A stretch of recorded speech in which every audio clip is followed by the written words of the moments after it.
Okay, so hopefully you'll be seeing the slide deck here, and what I wanted to do is just bring us together to talk about this notion of sensing and responding to a rapidly changing world. And it's something which has become quite timely, what with occurrences which has happened certainly in 2020, and I get the sense that the pace of change from a global or country or organizational or team or individual level, the pace of change seems to be getting greater and greater. And the world seems to be getting more and more interconnected and more interdependent. And that pace of change together just culminating in lots and lots of opportunities, but also a lot of doubt and uncertainty. And this is what the Agilist, as first of all, a publication, has been focusing on for the last, it's now into its 4th year, so it started in 2017, predominantly as a publication, and predominantly for businesses and teams, and particularly around particular movements around, for those that are familiar, agile ways of working or lean ways of working. So looking at values, principles, practices for organizations and individuals to continuously discover and deliver value in a rapidly changing world. And that's what the Agilist has started off as. And for those who do subscribe and have contributed to the Agilist, as a quick aside, I'd like to thank you for the support you've given, and those who don't donate money through their subscriptions allowed me to distribute the Agilist to many thousands of people now over the last 4 years. And I think with your support, we've been able to help those people get better quality out of their day-to-day lives in the office and help organizations navigate this increasingly complex and uncertain world. But I'm wondering whether we can encompass more than lean agile, and whether we can widen the conversation to not only more participants, but a more diverse spectrum of participants. If the mission of the Agilist is to help individuals and organizations sense and respond to a rapidly changing world, I believe we're going to have to look more than just at lean agile and more than just helping just corporates or individuals in corporates. There's other settings, other situations where we can provide some support. And this graphic here by a lady called Verpi, she does some fantastic work, and she put together this simple illustration quoting Jack Welch, who was a CEO of General Electric a couple of decades ago. And I thought about this and I've pondered on this for a while. And he says that if the rate of change on the outside exceeds the rate of change on the inside, the end is near. And when he wrote this, or when he said this, he was thinking about organizations, but there could be analogies to a team level and perhaps even an individual level as well. And so it means that if our internal capability to change is less than the external rate at which the world's changing, then perhaps we become less relevant. We've put ourselves in some difficult situations. So it lends itself to this notion of trying to sense and respond. And that's what the Agilist has been trying to do for a while now. I'm just going to pause there to see whether there's any thoughts or questions on that. Feel free to unmute yourself and just share your thinking on this statement, or where we think the world is, or where organizations, individuals are in the state of nature today. I'm interested in the way an agile mindset can help with people's resilience to change. And I think that's and that takes a while for people to understand that, to internalize the agile mindset, to say, it's okay, you don't have to freak out, you don't have to know everything at this point in time. It's a very, almost like a Buddhist sense of, impermanence, and being able to roll with the punches, to use, various, carry the waves or whatever you want to use.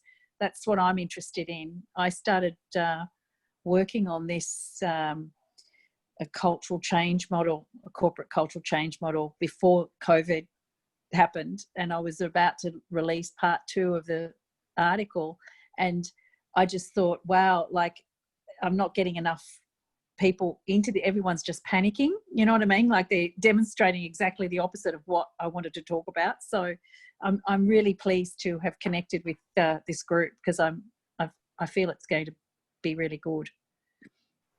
Thank you. Who your audience was? Sorry? Could I ask who your audience was?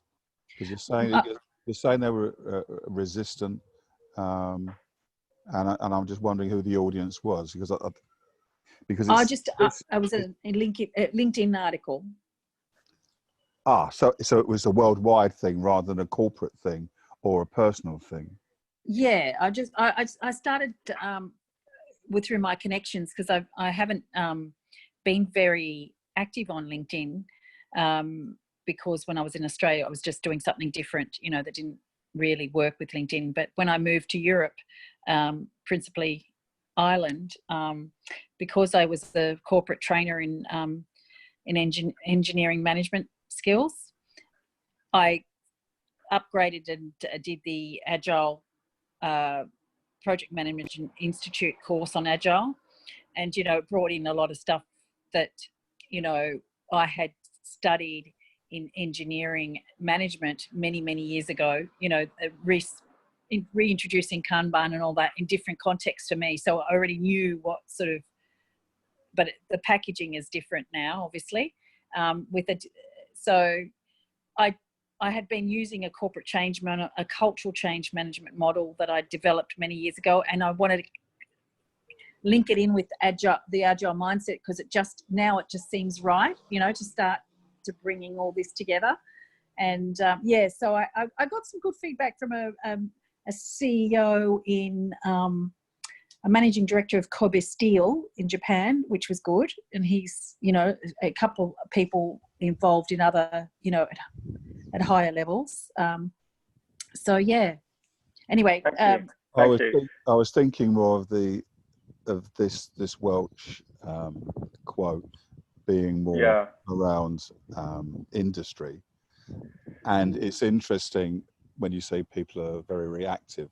I was thinking of more like the Black Lives Matter issue that's going on now, the Me Too movement, these very reactive elements in society, and whether that's an example of change in society that can be reflected within industry in this almost knee-jerk reaction to situations that's often volatile, possibly even violent, but is certainly energizing. It's full of energy and reaction, and it seems to need a burst and then settling down of what's going on, but more requiring some, not sane minds, but more tranquil minds, in order to say, okay, you've had your burst of energy. Clearly that's what's needed to be let off. Can we now talk about the issue and what's required for us to apply salve to a wound, but also to find a way to move company, society, or situation forward in a more reasonable and acceptable way to everybody as much as possible, rather than appeasing a small group or an ideology. That's what I thought the element was going on there. Thank you, Steve. Thank you for sharing. Yeah, it's very pertinent and timely comments. Before moving on, does anybody else want to share a few quick thoughts? Just a minute. Yeah, could I maybe add to that? I think there are two strategies how change actually happens, because by default the animal part in ourselves is usually resistant to change, right? We like things safe and clear, and like to run our scripts rather than having to figure out, I don't know, what to wear every day in the morning. We just like to do what we used to do because it saves energy. So either there is an external force that forces us to change or to think about change, and then this is what happens right now, right? Whether that's Black Lives Matters or this COVID-19, need to change, and there's no question that we need to adapt fast. And I think that's the standard model of how change usually is incorporated. Or the other part is where we want to change, and usually that is also a pain point, right? We go as long with the status quo as long as it's really painful and we think that we need to change. I think the chance that we have in terms of growing from the inside, to go with Jack Welch, is that if we realize that it's good to accept at least a level of pain and adopt a level of change in our lives, and see the benefits in accepting that mostly uncomfortable change or uncomfortable feeling that is associated with the change until we realize the benefit from it. And if we adopt that, if we consciously put ourselves into the position that we want to have a little bit of discomfort, a little bit of playfulness, a bit of experimenting with whatever changes. If we have that, then I think then we have what it means to have an agile mindset, right? And that would be, for me, in my understanding, the definition of an agile mind and some core of inner growth and a desire to grow, to change. That's my 2 cents. Thank you, Sven. Thank you. Okay. I think it's pretty wise if we move on now. Thank you for the contribution so far. There's going to be plenty of opportunity to discuss and unpack these meanings as well, and develop on each other's thoughts. I thought it would be beneficial to help define, at least from my point of view, what sense and respond is for an individual, but also an organizational point of view as well. So if we look at sense and respond, and then we compare that to predict and control. So sense and respond is we can absorb a range of insights, opinions, experiences, and then react accordingly once we've absorbed or ingested or metabolized or processed these inputs, opinions, and experiences. And it's an acknowledgement of we cannot plan too far ahead, too far into the future, and we cannot expect to control the future. Again, remember, this is from individual, but also the parallels of an organization as well. It also says that so we can guide our way forward by trying something, observing the reaction, or just letting something unfold naturally and observe the reaction, and then consider what our next steps are. So this is very much an experimental or an empirical or inquisitive or a curious approach. So that sense of response, at least in my words. And then how does that compare to predict and control? So with predict and control, that particular mindset is there's a belief that we can predict the outcomes and then build control, some kind of control mechanisms to predict reality. And it assumes a couple of things. It assumes that our predictions are accurate and the outcomes are going to come about, and that we have the ability and we choose to control all the variables, all the first order, all the second order, all the third order effects which are going to happen in a complex world. And we're going to achieve our desired results regardless of any unintended consequences. And we endure despite that, or we ignore the negative consequences. So in my words, that's the difference between sense and respond and a predict and control mindset. And again, I think this may be true from an individual, but also an organizational point of view. Just a couple of thoughts on that, guys. Just unmute yourself, and just a minute per person. Just feel free to unmute yourself to share your thinking on that.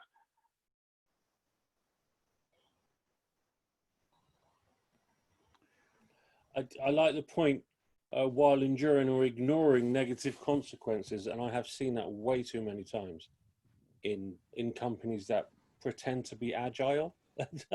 So where it's a stick to the plan regardless of the changing scenario, and as long as it's the agile plan we're sticking to, it's okay.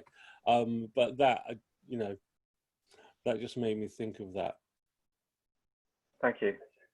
I think absolutely right, Giovanni. And I think this is an interesting point that we as Agilists, certainly those of us who are probably working with the seniors, the C-suite, the board of directors, or similar executives, find is we're trying to tread that path, but that fine line between helping them understand that sense and respond, as you call it, is the right way to go compared to predict and control. And what I'm interested in looking at is the ways in which we can help them lose that fear of their loss of control, or their perceived loss of control, and actually realize that actually things are safer, less risky if they do them with an agile mindset rather than with a bureaucratic mindset. Thank you, Alistair. Why? You've got to be careful of sorry, can I just add to that? Yeah, go on, Maya. Self-predicting or self-prophesizing can happen, you know what I mean? Like, so the intent is so as soon as an intent has gone in the brain that this is going to maintain status quo, that intent creates the reality of it's harder for people to shift. So that predict and control, as you said, happens because of creating an intent. The whole, rather than being intending, be observing, I think is the key. That's just my take on it. So that the intention is overtaken by observation and then react.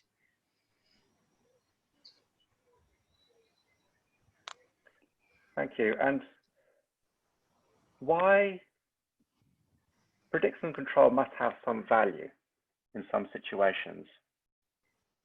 It's been part of personal or human existence for a while.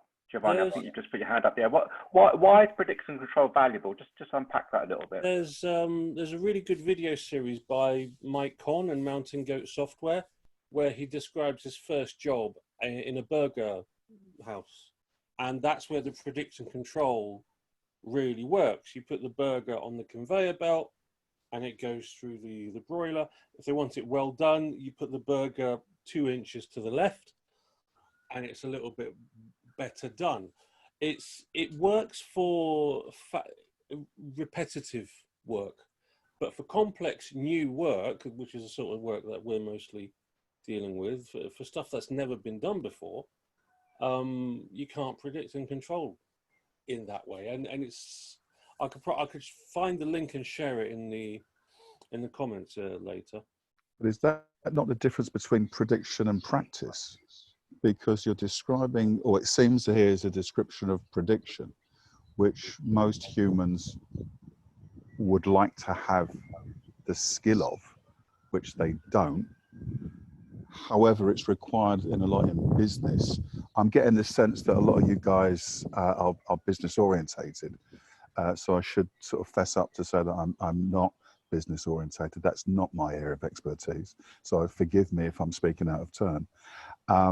But prediction is required for tax reasons, for business reasons, for account reasons. So there is some prediction that we're going to need this is amount of the turnover this year, this will be the increase, this will be losses, etc.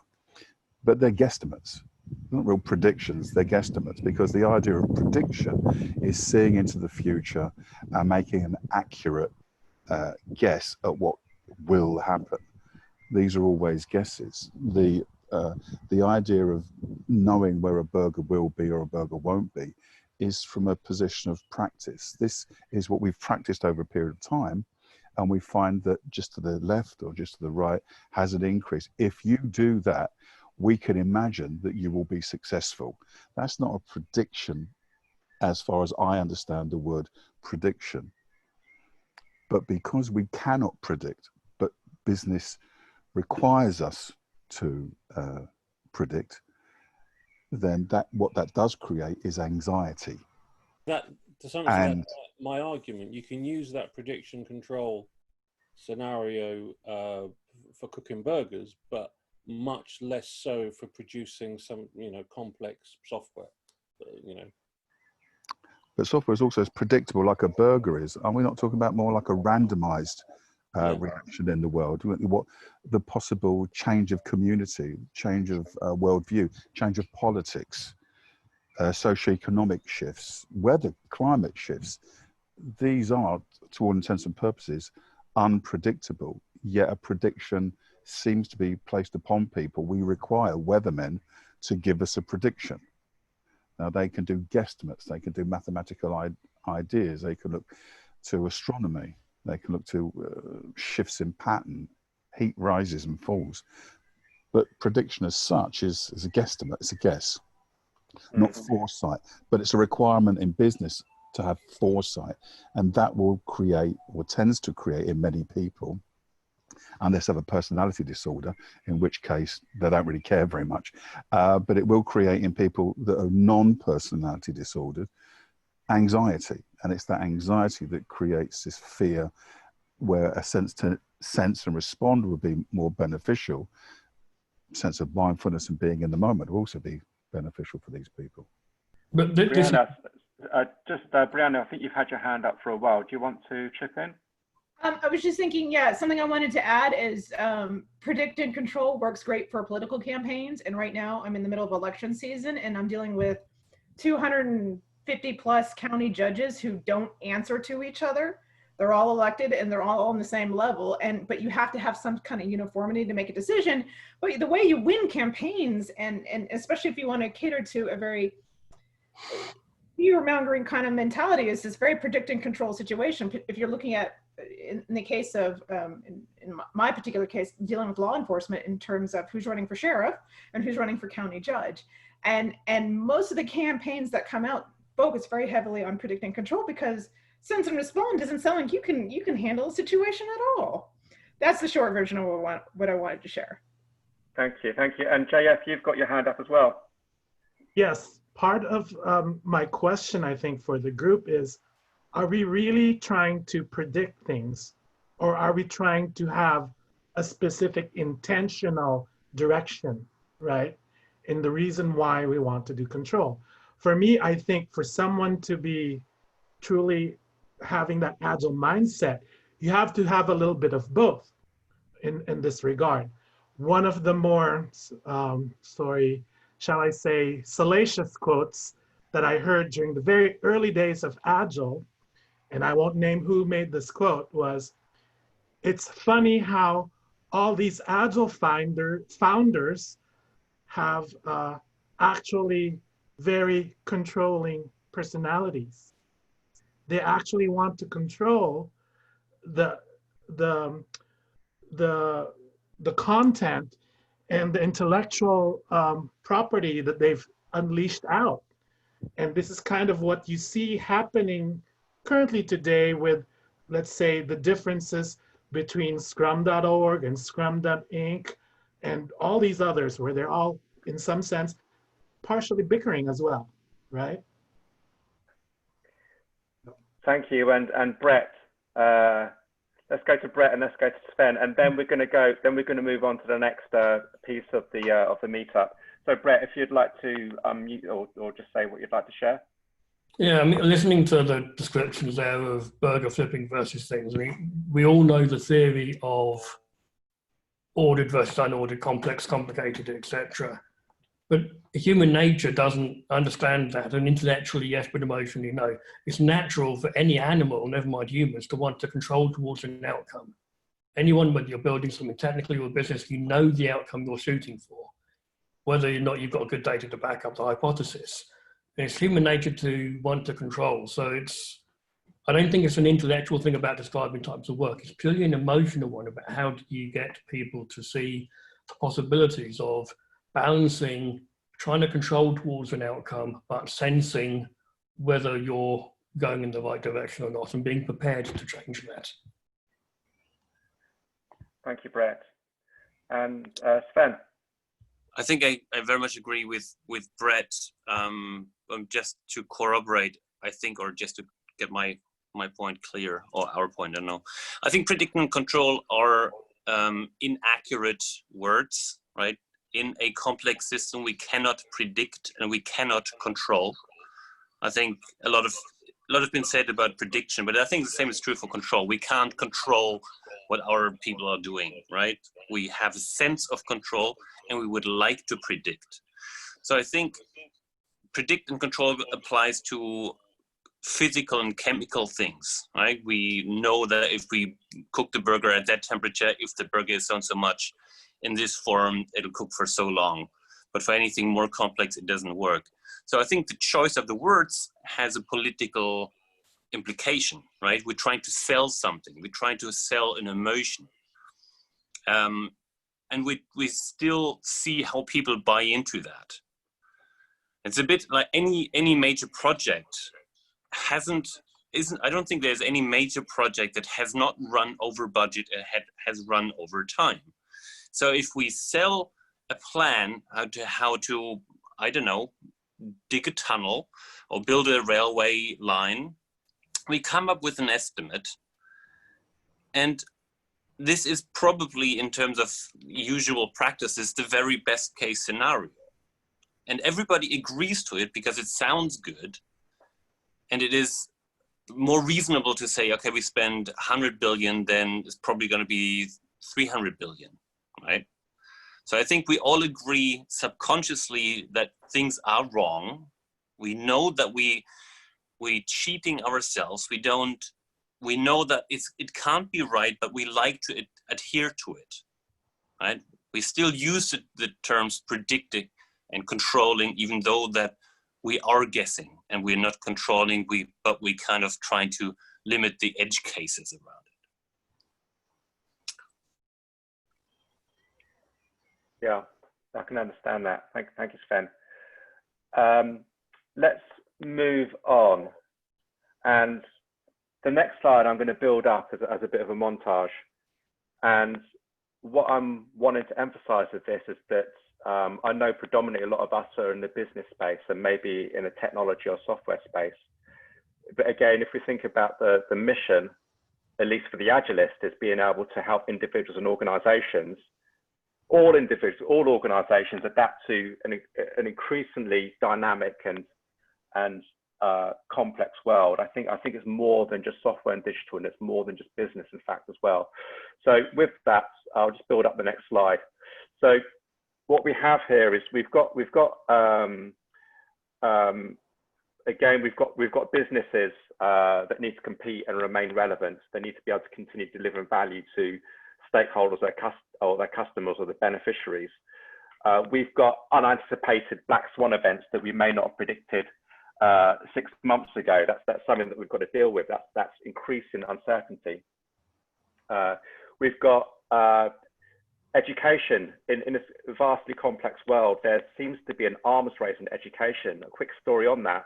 My dad, who retired about 10 years ago, spent his career as a successful accountant and auditor.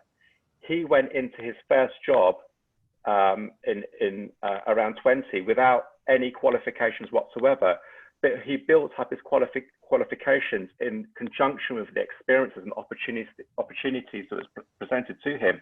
Now it seems to even get the most basic accountancy job, you need to have a degree, a master's, and be deeply in debt and have 10 less years to save up for your pension or for your mortgage or whatever it might be. So there seems to be a movement in education as well. And how do we educate ourselves, and how do we educate the next generation in this kind of complex dynamic?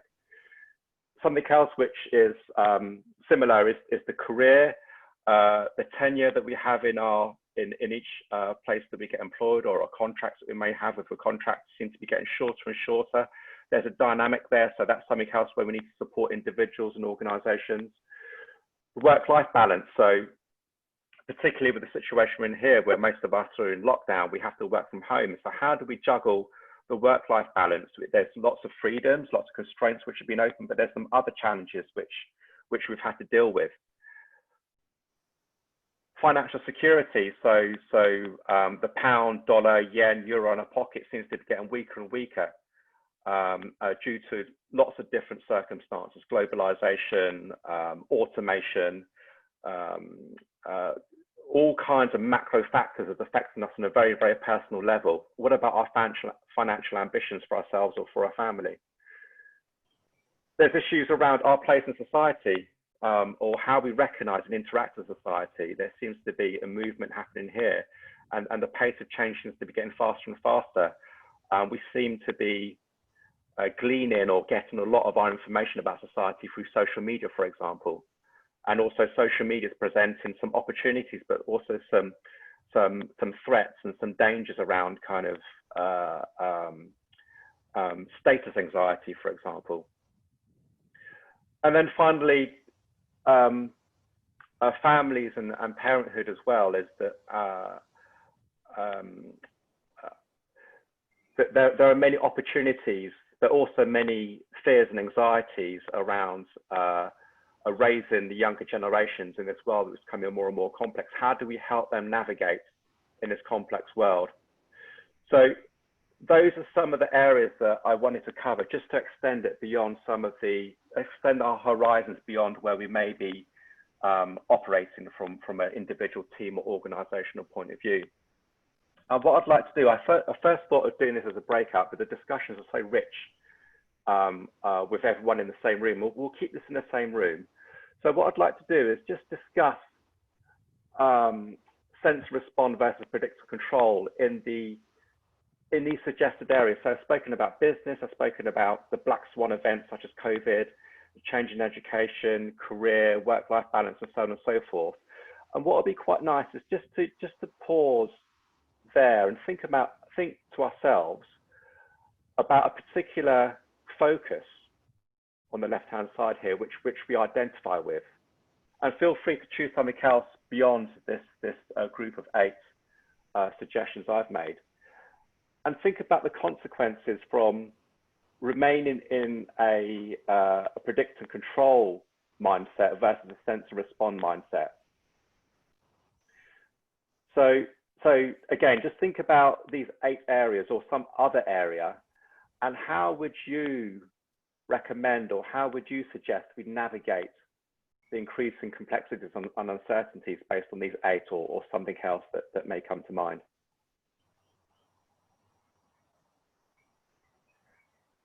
So when something comes to mind, feel free to unmute yourself and share your thinking with the room. Coming back to the politics, it's a shame Brianna's just left. While she was talking, I thought about Jacinda Ardern and the very much sense and respond attitude they had to the COVID-19 crisis. And to some extent, Germany did that as well. And the countries that seem to have dealt with this best were the ones that were responding as quickly as possible to the situation, as opposed to the countries that were trying to, it's as if some countries, ourselves included, were trying to tell coronavirus what to do. and well, certainly America and Brazil took that approach. The US and Brazil, I should say. So there are some good examples of in the most unpredictable situation where everybody wants to be in control and everybody wants to know in advance what's going to happen. Actually, the sense and respond approach, I think, is the one that has won out. And I think Giovanni, I agree with you, and I think it's something that happens in almost every one of those. I mean, I think in every one of those elements, I think if we change the predict word with having a vision, a strong vision, a direction, an overall direction that we want to end up in, and then we sense and respond as we find our way there, we will have a better outcome. We as humans, hate being out of control and hate a sense of not being in control. It's a big emotional trigger for us. But it's something that maybe, I think, as Mia brought out, if we can learn to help people with that through an agile mindset, and maybe that's the place that we could start with, we can help people understand that actually having ambiguity is a good thing, as long as you have a clear vision of where you want to go. If you're sailing a boat, you know that you're going to have to keep tacking to get to where you want to get to, because you need to work with the winds and the currents. You can't work against them.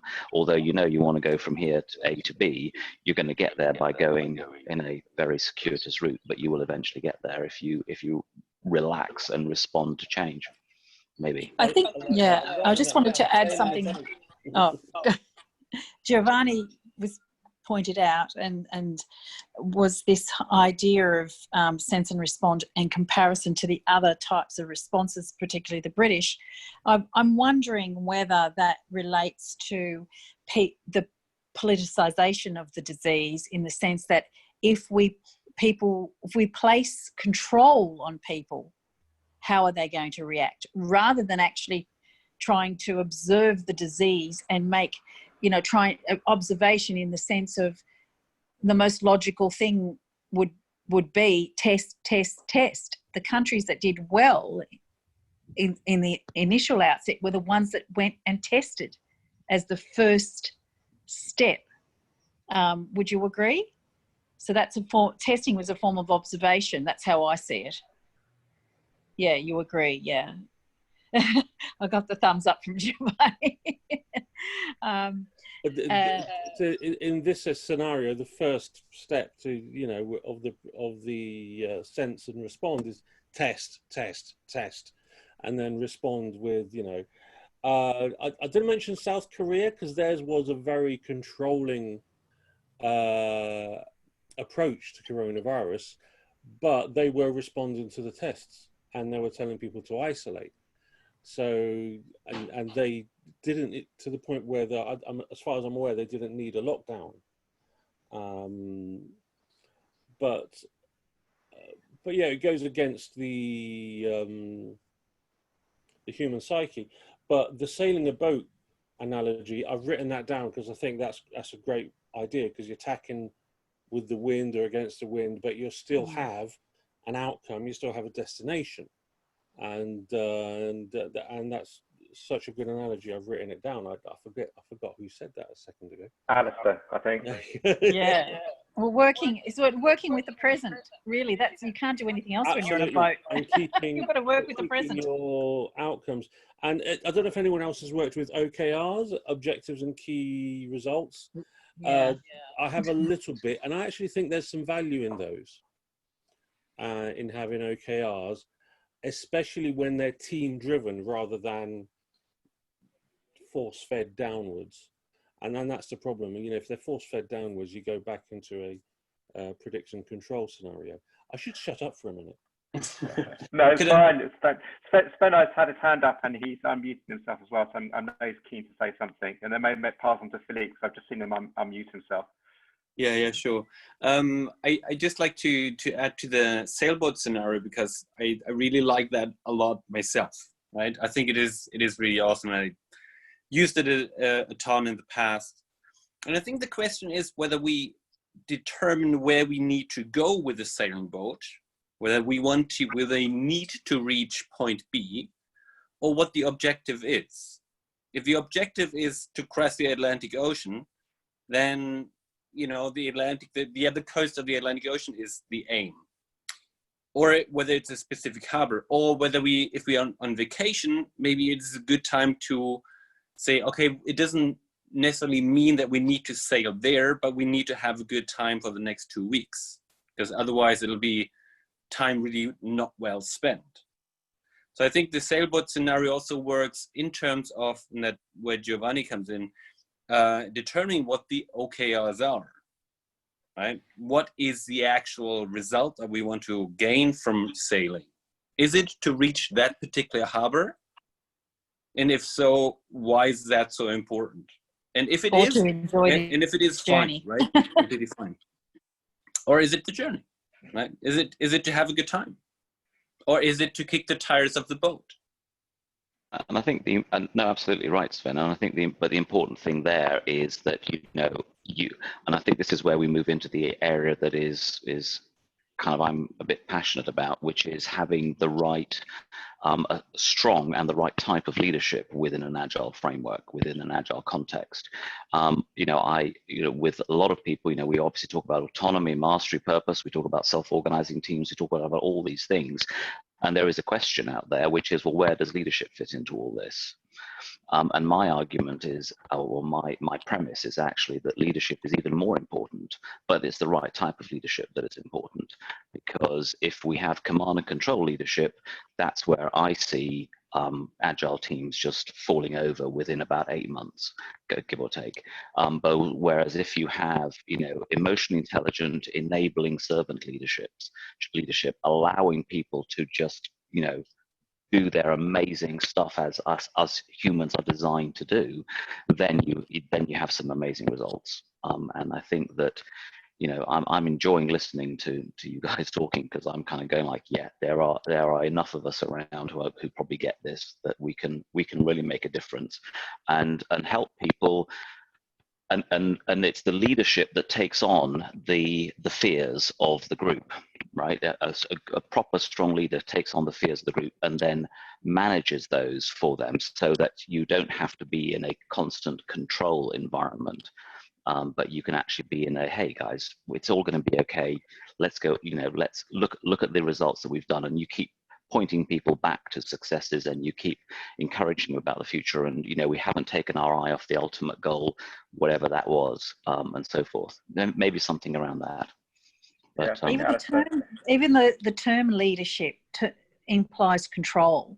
I did an interesting experiment with some students and engineering students, and I did this thing where we compared teams qualitatively and quantitatively on rotating leadership and collaborative sort of a completely different model, and use the old-fashioned project champion aspect, so that the people that would put their hand up to lead. So it was very small groups, and interestingly enough, it's not something that's in industry now, but it's something to fathom.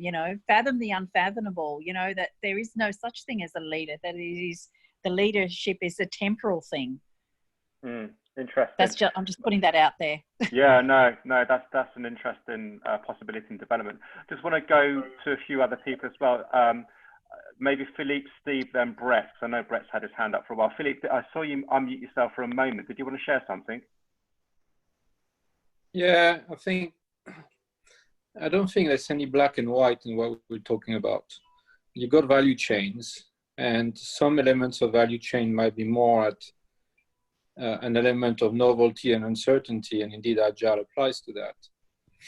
But if you got to invent everything in the value chain, you're not going to go very far.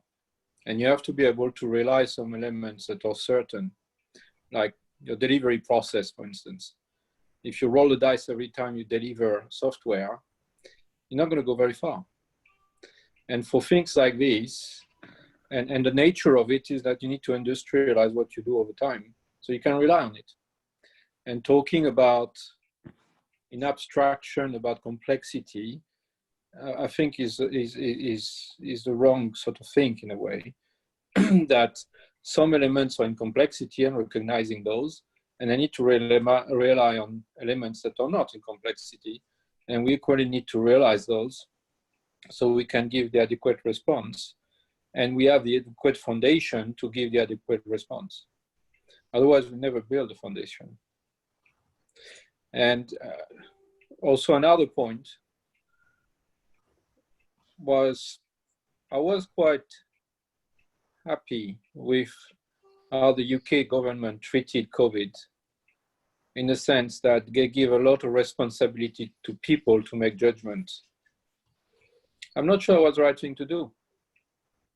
And I don't know why, if it's actually disprove complexity theories, or actually whether the people did not have the skills to be trusted with it. And if you look at France, which I look at obviously, the response was much more severe, much more controlling, worked better. If you look at Spain, it was extremely drastic. Maybe it worked better. So some elements, and then you could argue, was it because we were actually in crisis, we're not in complexity, and it needed leadership, and very, very tough leadership. If you look at China, it's very tough leadership. They went to lock buildings. And I think, I'm not sure whether leaving, when you leave the judgment to people, they need to have the skills to apply that judgment. And I'm not sure in COVID that was right. And I think, a predict and control, certainly a control mechanism, was actually needed and fairly drastic. And the countries that have done that seem to have done better. Thank you, Philippe. Steve, I noticed you're unmuted. Did you want to share something? Well, Ed, the conversation has moved on at such a rapid rate. I think I'm still back with the ship, because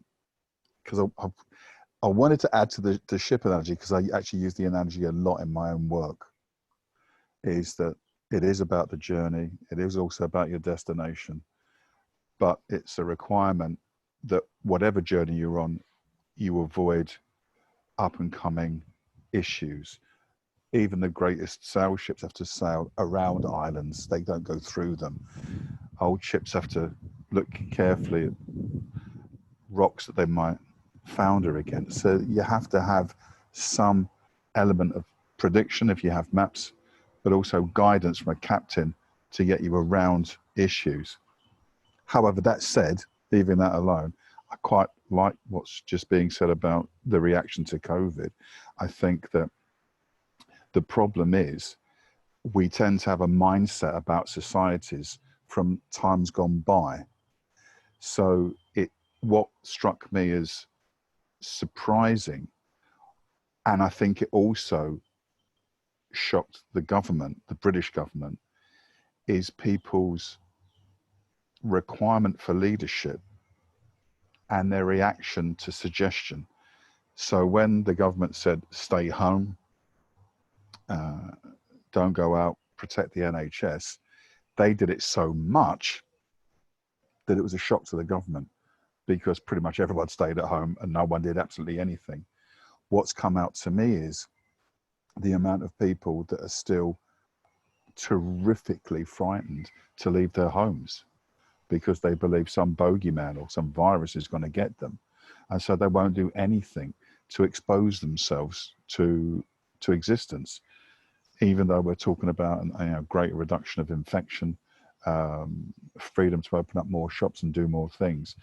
People are still fearful. I've got people coming to me all the time asking, what to do, how they should run their lives, because they're so frightened.